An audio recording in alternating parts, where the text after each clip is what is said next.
Асыл сөзді іздесең, абайды оқы ерінбе. Адамдықты көздесең, жаттап тұғы көңілге. Саламатсыздар ма балалар?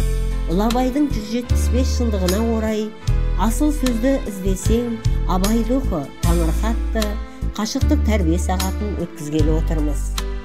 Абай Құнанбаев, қазақтың бас ақыны.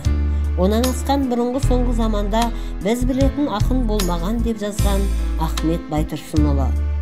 Ақын сөзі ұрпақ санасына адамдық пен азаматтықтың ұрығын себуімен құнды.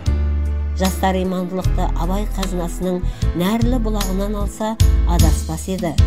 Әр адам одан өзіне өмірлік ұстаным, рухани тірек таба алады. Абай пендеге бермес ойлылығы мен түпсіз терең.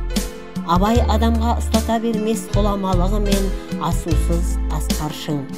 Сондықтан да ұлттық ойдың ұйытқысы, ұлт ұстазы Абайдың өзі де, сөзі де, әр кезде де халықтың аузындағы жыры, көкірегіндегі иманы, санасындағы ар-ұжданы болып қала береді.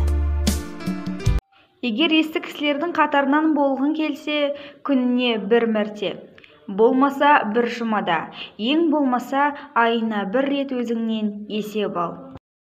Адам ақылсыздықтан азбайды. Ақылдының сөзін ұғарлық жүректе жігер, қайрат болмауының жоқтығынан азады. Тамағы тоқтық, жұмысы жоқтық аздырар адам баласын. Тегінде адам баласы адам баласынан оқу, тоқу, ар-намыс деген нәрселермен озады.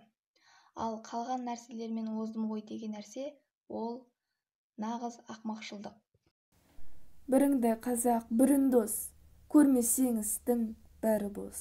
Мың дос көлеңке, басыңды күн шалса қашып құтыла алмайсың, басыңды бұлт шалса іздеп таба алмайсың. Адамның адамшылығы ақыл ғылым, жақсы ата, жақсы ана, жақсы ұстаз, жақсы құрбы болуында.